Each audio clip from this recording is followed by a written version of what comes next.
Welcome to the Leo. మొన్న Jaganmohan Reddy press meet పెట్టి రాజకీయాలకు అతీతంగా ఎప్పుడో 20 ఏళ్ళు 25 ఏళ్ల క్రితం జరిగినటువంటి దగ్గర మొదలుపెట్టి నిన్న మొన్నటి వరకు జరిగినటువంటి వివేకానంద రెడ్డి వరకు అన్నిటిలోనూ చంద్రబాబు ప్రమేయం ఉందని చెప్పే ప్రయత్నం చేశాడు. దీన్ని తెలుగుదేశం పార్టీ కూడా చాలా సీరియస్ గా తీసుకుంది. దీనికి సంబంధించి అచ్చెన్నాయుడు ఒక స్ట్రాంగ్ కౌంటర్ ను కూడా ఇవ్వటం జరిగింది. వాస్తవానికి అచ్చెన్నాయుడు ఒక ప్రశ్న అడిగాడు, అది అందరూ ఆలోచించాల్సినటువంటి ప్రశ్న. ఇప్పుడు జగన్మోహన్ రెడ్డి మాట్లాడిన అన్నిట్లో లేదా మరణాలన్నిట్లో ఎవరికి లబ్ధి చేకూరింది అంటే జగన్మోహన్ రెడ్డికే లబ్ధి చేకూరింది.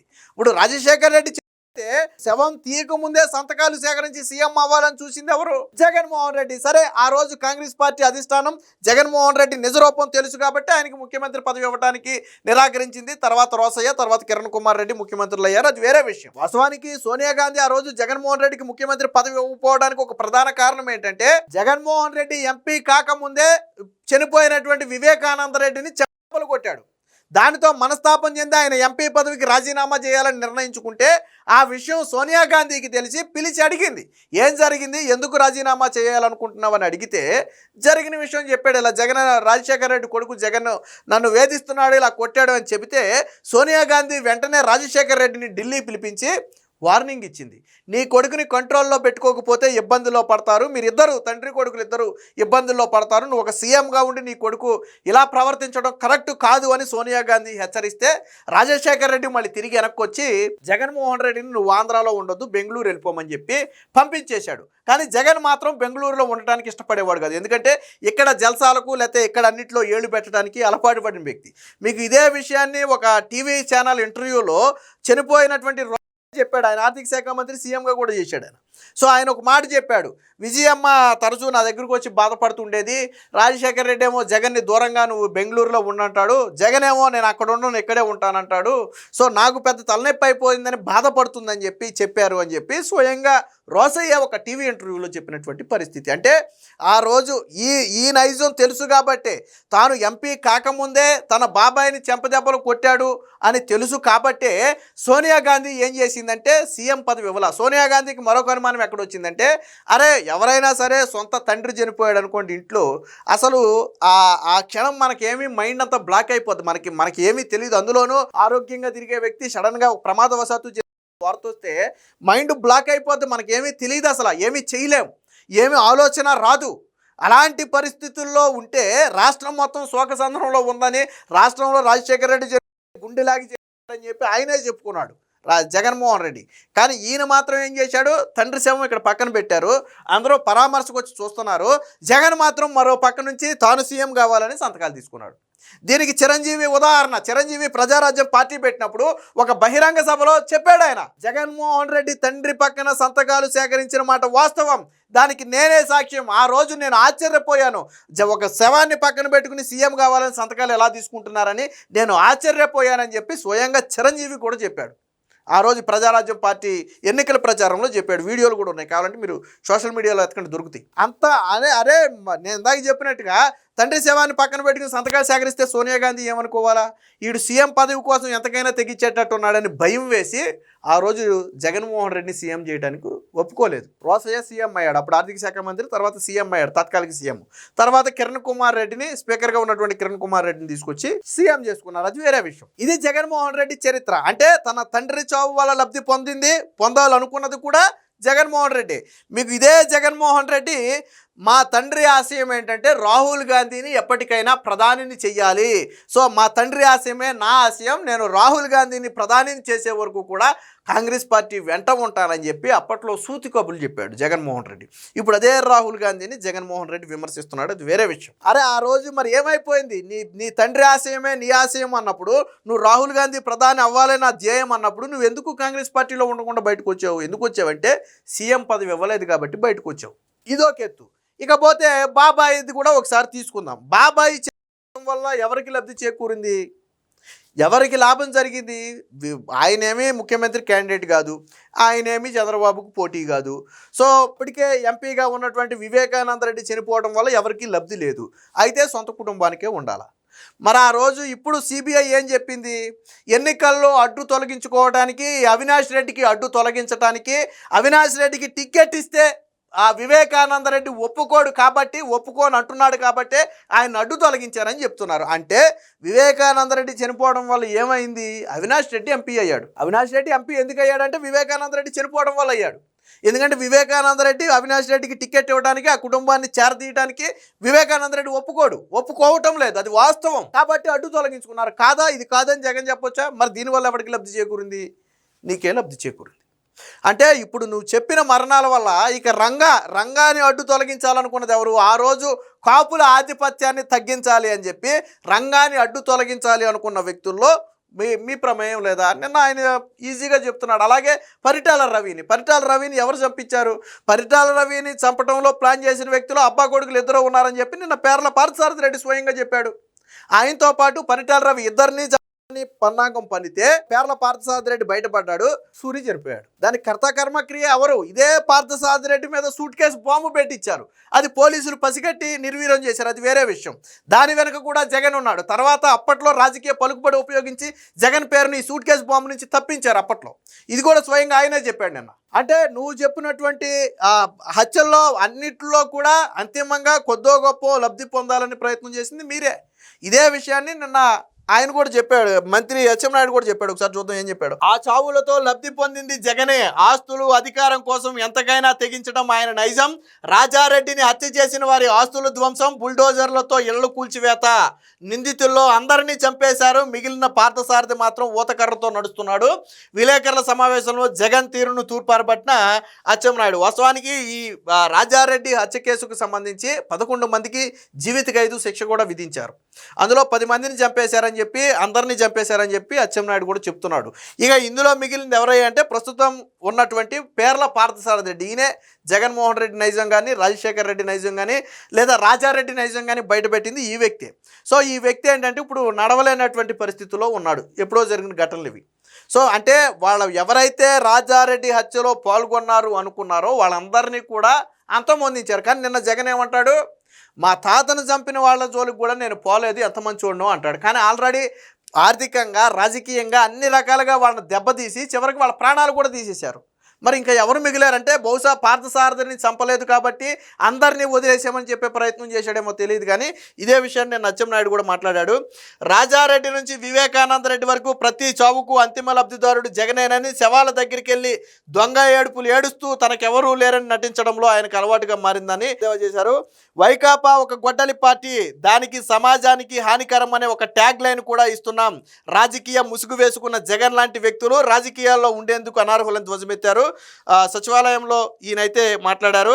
గురువారం జగన్ చెప్పినవన్నీ పచ్చి అబద్ధాలని మండిపడ్డారు. 5 ఏళ్ల వైకాపా పాలనలో రాష్ట్రాన్ని చిన్నాభిన్నం చేసి అన్ని వర్గాలను వేధించారు. కార్యకర్తలు, ప్రజల నుంచి ఒత్తిడి వస్తున్నా హింసకు హింస సమాధానం కాదని, మంచి పనులు చేసి ప్రజాభిప్రాయం పొందాలని చంద్రబాబు సూచిస్తున్నారు. అందుకే 2 ఏళ్లుగా రాష్ట్రం ప్రశాంతంగా ఉంది. ఇక్కడ ఇంకోటి ఏంటంటే నిన్న చంద్రబాబు గారి మీద కొన్ని కీలక వ్యాఖ్యలు చేశాడు జగన్. అంటే ఒక రకంగా రాజకీయంగా ఎదుర్కోలేనప్పుడు చేసేటువంటి వ్యాఖ్యలు ఇవి. చంద్రబాబు నాయుడు గుండెపోటు వచ్చి పోతాడేమో, ఇప్పటికే 75-76 ఏళ్ళు వచ్చాయి, వచ్చే ఎన్నికల నాటికి 80 ఏళ్ళు వస్తాయి. బహుశా మొన్న జరిగిన ఎన్నికలే ఆయన లాస్ట్ ఎన్నికలేమో, మావిగన్ అనే పేరెడితే నిదటోనే గుండెపోటు వచ్చి పోతాడేమో, ఈ టైప్ మాటలు మాట్లాడాడు. అంటే జగన్మోహన్ రెడ్డిలో అసంతృప్తి ఏ స్థాయికి చేరిందంటే ఇక చంద్రబాబు అనే వ్యక్తి ఉండగా జగన్మోహన్ అనే వ్యక్తి రాజకీయంగా బ్రతికి బట్ట కట్టలేడు అని భావించి ఈరోజు చంద్రబాబు కూడా కోరుకుంటున్నటువంటి వ్యక్తి జగన్మోహన్ రెడ్డి. నువ్వు చంద్రబాబు గారిని విమర్శించడానికి వయసు ఏమి అడ్డు కాదే. ఆయన 76 ఏళ్ల వయసులో 26 ఏళ్ల యువకుళ్లాగా పనిచేస్తున్నాడు. ఆయన ఈ రోజుకి క్షణం తీరిక లేకుండా దేశం మొత్తం తిరగగల దమ్ము, ధైర్యం, సత్తా చంద్రబాబు గారికి ఉంది. ఆయన తిరుమల నడుచుకుంటా తిరుమల కొండ ఎక్కగలడు. ఈ రోజుకి నువ్వు కొండ సంగ దేవుడెరుగు, కనీసం వంగును కొబ్బరికాయ కొట్టలేవు. నీ కోసం పైకి లేపి కొబ్బరికాయ కొట్టించాలి. నువ్వు ఈరోజు చంద్రబాబు గారి గురించి మాట్లాడుతున్నావు. వంగిన కొబ్బరికాయ కొట్టలేను నువ్వు, తిరుమల కొండను ఏకబిక్కిని ఎక్కగలిగే చంద్రబాబు గారు ఒకటే ఎలా అవుతారా జగన్మోహన్ రెడ్డి? అంటే రాజకీయంగా చంద్రబాబుని ఎదుర్కోలేక ఆయన చావును కోరుకుంటున్నావు. నువ్వు నిదట్లోనే గుండెకి పోతాడేమో, మావిగాని పేరింటే పోతాడేమో, ఆల్రెడీ 80 ఏళ్ళు వచ్చేస్తాయి, వచ్చే ఎన్నికల నాటికి బహుశా అయ్యే చివరి ఎన్నికలేమో, మొన్న ఎన్నికలే చివరి ఎన్నికలేమో. ఏంటి మాటలు అంటే రాజకీయంగా చంద్రబాబుని ఇక ఎదుర్కోలేము, చంద్రబాబు అనే వ్యక్తి ఉన్నంతకాలం జగన్మోహన్ రెడ్డికి రాజకీయ సమాధే తప్ప బ్రతికి బట్టగట్టే పరిస్థితి లేదు అని తెలిసి ఈరోజు ఆయన చావును కోరుకుంటున్నాం. మరి అది ఎంత నీచం జగన్మోహన్ రెడ్డి అంటే రాజకీయాన్ని రాజకీయంగా ఎదుర్కొనే దమ్ము లేనప్పుడు మానేసి ఇంట్లో కూర్చో, నాకు రాజకీయాలు చేత కాదని పార్టీని ఎత్తేయి, లేదా వేరొక పార్టీలో విలీనం చేసే ఏ కేఏ పాలో తీసుకోవడానికి సిద్ధంగా ఉంటాడు, నీ పార్టీని విలీనం చేసేయి. అంతేగాని చంద్రబాబు గారి ఇది మీద ఆయన వయసు మీద పడి ఏడుస్తున్నావు అంటే నువ్వు నీకు రాజకీయం నిజంగానే నీకు రాజకీయం చేత కాదు. చంద్రబాబు గారు నువ్వు ఇన్ని హింసలు పెట్టినా చంద్రబాబు గారు ఏ రోజు నీ చావు కోరుకోలేదే, జగన్ అనే వ్యక్తిని చంపాలనో నరకాలనో ఏ రోజు మాట్లాడలేదే, జగన్ అనే వ్యక్తి సావాలని ఏ రోజు మాట్లాడలేదే, ఏ టీడీపీ నేత మాట్లాడలేదే. మరి నువ్వెందుకు ఈరోజు చంద్రబాబు గారి గురించి మాట్లాడుతున్నావు అంటే ఆయన రాజకీయంగా ఎదుర్కోలేను అని నువ్వు డిసైడ్ అయిపోయావు. నీ మనసు నీకు చెబుతుంది, నీ బ్రెయిన్ నీకు చెబుతుంది చంద్రబాబు అనే వ్యక్తి ఉన్నంతకాలం జగన్మోహన్ రెడ్డికి రాజకీయ సమాధే తప్ప బ్రతికి బట్ట కట్టలేడు అని తెలుసు కాబట్టే ఈరోజు నువ్వు ఆయన చావును కోరుకుంటున్నావు. మరి దీన్ని ఎంతమంది హర్షిస్తారో చూడాలి. గుండెపోటుతో చనిపోతాడంటూ చంద్రబాబుపై వ్యక్తిగత దోషంలా అని చెప్పి ఈయన మాట్లాడాడు. దీనికి సంబంధించిన ఇంకో వార్త కూడా చూద్దాం. గుండెపోటుతో చంద్రబాబు చనిపోతారని చేపనార్థాలు పెట్టారు. 76 ఏళ్ల వయసులోనూ 26 ఏళ్ల యువకులుగా పనిచేస్తూ దేశానికే మార్గదర్శకంగా చంద్రబాబు గారు నిలిచారు. కనీసం కిందకు వంగి కొబ్బరికాయ కొట్టలేని జగన్ ఆయన పైన విమర్శలు చేయడం విడ్డూరంగా ఉందని చెప్పి విమర్శించారు. ఇక జగన్ క్రూరత్వం, రాజశేఖర రెడ్డి అరాచకాలు, రాజారెడ్డి దమనకాండ ఇవన్నీ కూడా రాష్ట్రానికి మొదటి నుంచి హానికరంగానే ఉన్నాయి. చరిత్ర నేటి యువతకు చాలా మందికి గత చరిత్ర తెలియకపోవచ్చు. నేటి యువతకు సాధారణంగా వివేకానంద రెడ్డి హత్య దగ్గర నుంచి ఐడియా ఉంటే ఉండుండొచ్చు. బట్ మీకు అంతకుముందు రాజశేఖర రెడ్డి మరణం కొంతమందికి ఐడియా ఉంటే ఉండుండొచ్చు. సరే, అది ప్రమాదం అనుకుంటే అది వేరే విషయం. కానీ రాజారెడ్డి మరణం, వంగవీటి రంగా మరణం, పరిటాల సూరి హత్య ఇవన్నీ కూడా ప్రధాన కారణం ఎందుకు జరిగాయి, ఎవరు దీని హస్తం ఉందనేది నేటి యువతకు తెలియదు. వాటి గురించి చర్చించడం మొదలు పెడితే వాళ్ళ ఫ్యామిలీ హిస్టరీ తెలుస్తుంది. ఆ రోజు పరిటాల రవి కావచ్చు, వంగవీటి రంగాన్ని కావచ్చు, వీళ్ళందరినీ అడ్డు తొలగించుకోకపోతే రాజకీయంగా మనం ఎదగలేము అని భావించి ఆ రోజు అడ్డు తొలగించారు. ఇది బహిరంగ సత్యం. ఆ చంపిన వాళ్ళు కూడా ఈ రోజుకి జగన్మోహన్ రెడ్డి పార్టీలోనే ఉన్నాడు. చంపిన వాళ్ళు కూడా ఈరోజు జగన్మోహన్ రెడ్డి పార్టీలోనే ఉన్నారు. ఆ రోజు రాజారెడ్డి హత్యలో గతంలో టీడీపీ నేతగా ఉన్నటువంటి సతీష్ పాత్ర ఉందని చెప్పి విమర్శలు చేశాడు. ఇప్పుడు ఆ సతీష్ అనే వ్యక్తి జగన్మోహన్ రెడ్డి పార్టీలో ఉన్నాడు. వంగవీటి రంగాన్ని చంపిన ఫ్యామిలీ ఏదో మీకు తెలుసు. ఆ ఫ్యామిలీ కొడుక్కి ఈరోజు నువ్వు టికెట్ ఇచ్చి పోటీ చేయించావు. వివేకానంద రెడ్డిని చంపింది ఎవరో నీకు తెలుసు. ఆ వ్యక్తిని ఈరోజు నువ్వు ఎంపీ టికెట్ ఇచ్చి పోటీ చేయించావు. నువ్వు చెప్పిన ప్రతి మరణంలోనూ ఉన్నటువంటి వ్యక్తులు ఈరోజు నీ పార్టీలో ఉన్నారు. రాజారెడ్డి మరణంలో నువ్వు విమర్శించిన వాడు నీ పార్టీలో ఉన్నాడు. వివేకానంద రెడ్డి మరణంలో విమర్శించిన వాళ్ళు, ఇప్పుడు హత్య చేసిన వాళ్ళు ఈరోజు నీ పార్టీలో ఉన్నారు. అలా ప్రతి ఒక్కరు కూడా నీ పార్టీలోనే ఉన్నారు. కానీ నువ్వు ఎదుటి వ్యక్తుల మీద నిందలు వేసే ప్రయత్నం చేస్తున్నావు. ఇక జగన్ సామాజిక మాధ్యమాల్లో వైసీపీ కార్యకర్తలను వేధిస్తున్నారని ఒక మాట మాట్లాడాడు. దీనికి అచ్చెన్నాయుడు కూడా ఒక స్ట్రాంగ్ కౌంటర్ ఇచ్చాడు. సామాజిక మాధ్యమాలను కాసేపు పక్కన పెట్టి నీతో పాటు నీ తల్లి నీ చెల్లి కూడా నీతో పాటు లేరు. సొంత తల్లిని చెల్లిని వేధించినటువంటి చరిత్ర నీది. ఇస్తానన్న ఆస్తులు ఇవ్వకుండా తిరిగి కోర్టుకెళ్ళి నా ఆస్తులు నాకే కావాలని చెప్పి వాళ్ళని వేధిస్తున్నటువంటి చరిత్ర నీదే. స్వయంగా విజయం ఒక మాట చెప్పింది, రాజశేఖర్ రెడ్డి చనిపోయే వరకు ఎవరికి ఆస్తుల పంపకాలు అధికారికంగా జరగలేదు. ఆయన చనిపోయే ముందు ఆయన ఎప్పుడూ ఒకే మాట చెప్పేవాడు, ఆస్తులు పిల్లలందరికీ సమానం, నలుగురి మనవలకి సమానం. అంటే షర్మిలకు చెందిన 2 పిల్లలకు, జగన్ 2 పిల్లలకు ఆస్తులు సమానంగా పంచాలి. ఇది రాజశేఖర్ రెడ్డి ఆశ. ఈ విషయం జగన్మోహన్ రెడ్డికి తెలుసు, ఆ దేవుడికి తెలుసు అని స్వయంగా విజయమ్మ చెప్పి, మొన్న కడప ఎన్నికల్లో షర్మిలకు ఓటేయండి అని చెప్పి, అంటే సొంత కొడుక్కి ఓటేయొద్దు కూతురుకు ఓటేయండి అని చెప్పి విజయమ్మ అడిగిందంటే నువ్వు రాజకీయంగా ఎంత దిగజారిపోయావో నీకే తెలుస్తుంది. ఇకపోతే సామాజిక మాధ్యమాల్లో విమర్శలు అంటున్నారు చూసారా. ఇక షర్మిలను, సునీతను బూతులు అప్పట్లో జగన్ ఇక్కడ అధికారంలో ఉండటంలో పాపం వాళ్ళు తెలంగాణలో కేసు పెట్టారు. వర్రా రవీంద్రారెడ్డి అనే వ్యక్తి చేసినటువంటి విమర్శలు చదివితే కళ్ళు, చెవులు, ముక్కు, నోరు అన్నీ మూసుకోవాలి మనం. ఎందుకంటే అంత దారుణమైనటువంటి విమర్శలు చేశారు. అసలు షర్మిల ఎవరికి పుట్టిందో విజయమ్మని అడగాలని చెప్పి ఇదే వర్రా రవీంద్రారెడ్డి విమర్శ చేస్తే జగన్మోహన్ రెడ్డి స్పందించలే. మరి నీతో పాటు సమానంగా రక్తం పంచుకు పుట్టిన నీ చెల్లి ఎవరికి పుట్టిందో, రాజశేఖర రెడ్డికి పుట్టలేదు, ఎవరికి పుట్టిందో అడగాలి విజయమ్మని అంటే విజయమ్మని ఎంత అవమానించినట్టు, నీ తల్లిని ఎంత అవమానించినట్టు. మరి అలాంటి వ్యక్తిని నువ్వేం చేయాలి? మక్కిలెరగొట్టి బొక్కలేయొద్దా నువ్వు? ఆ రోజు నువ్వు దాన్ని ఖండించొద్దా? నువ్వు ఖండించావా? షర్మిల చెప్తుంది వాళ్ళ మీద చేసినటువంటి వ్యక్తిగత దాడులన్నీ కూడా పార్టీ ఆఫీసు నుంచి, వైసీపీ పార్టీ ఆఫీసు నుంచి పనిగట్టుకుని కొంతమంది చేయిస్తున్నారని తెలిసి బాధపడ్డాను అని చెప్పి డైరెక్ట్గా షర్మిల చెప్పింది ఒక ఇంటర్వ్యూలో. నాకు తిట్టినందుకు బాధ కంటే కూడా ఇవన్నీ ఆర్గనైజ్డ్గా పార్టీ ఆఫీసు నుంచి చేయిస్తున్నారనే బాధ నాకు ఎక్కువగా ఉందని చెప్పి షర్మిల కన్నీరు పెట్టుకుంది. అంత నీచమైనటువంటి చరిత్ర మీది. ఇక నీకు తీర్పులు వ్యతిరేకంగా వస్తున్నాయని సోషల్ మీడియాలో న్యాయమూర్తుల కుటుంబాలని అమనాభూతులు తిట్టిస్తే తర్వాత దాని కేసుని సిబిఐకి ఇస్తే తీసుకెళ్లి బొక్కలో వేసారు. చరిత్ర మర్చిపోయావా జగన్మోహన్ రెడ్డి? నువ్వు చెప్పే ప్రతిదీ కూడా నీ పార్టీలో జరిగింది, ఈ పార్టీలో జరగలే. ఈ పార్టీలో ఏ కోర్టు కూడా ఇది తప్పు అని ఎక్కడా చెప్పలేదే. మొన్న ఏం చెప్పింది హైకోర్టు? ఏం చెప్పింది? సజ్జల భార్గవరెడ్డి విషయంలో హైకోర్టు ఏం చెప్పింది? సజ్జల భార్గవరెడ్డి చేసిన పని తప్పు, దారుణమైన, నీచము, ముఖ్యమంత్రి మీద కావచ్చు, ముఖ్యమంత్రి కుటుంబ సభ్యుల మీద కావచ్చు, అంత నీచమైన వ్యాఖ్యలు ఎలా చేస్తారు? పోలీస్ శాఖ సరిగ్గా పనిచేస్తే అంత ధైర్యం ఎందుకు వస్తుందో వాళ్ళకని చెప్పి సజ్జల భార్గవరెడ్డి కేసు విషయంలో కోర్టు గడ్డిపెట్టింది. అలాంటి వారి మీద కఠిన చర్యలు తీసుకోమని ఆదేశాలు ఇచ్చింది. అంటే మీరు ఓడిపోయిన తరువాత కూడా మీ నీచ బుద్ధి మార్చుకోవాలా? జాతీయ గణాంకాల ప్రకారం అత్యంత నీచమైనటువంటి ఫేక్ ప్రచారంలో రాష్ట్రం మొదటి స్థానంలో ఉంది. దేశం మొత్తం 100% ఫేక్ ఉంటే ఒక ఆంధ్రప్రదేశ్లోనే 40% ఫేక్ ప్రచారం ఉంది. మీ పార్టీ చేస్తున్నటువంటి ప్రచారం అది. అంటే మొత్తం అన్ని వ్యవస్థలన్నీ కూడా నీకు అనుకూలంగా మారితేనే, న్యాయ వ్యవస్థ నీకు అనుకూలంగా తీర్పిస్తే మంచోళ్ళు, న్యాయ వ్యవస్థ నీకు వ్యతిరేకంగా తీర్పిస్తే చెడ్డోళ్ళు, పోలీసులు నీకు అనుకూలంగా పనిచేస్తే మంచోళ్ళు, పోలీసులు నీకు వ్యతిరేకంగా పనిచేస్తే చెడ్డోళ్ళు, అధికారులు నీకు అనుకూలంగా పనిచేస్తే మంచోళ్ళు, వ్యతిరేకంగా పనిచేస్తే చెడ్డోళ్ళు.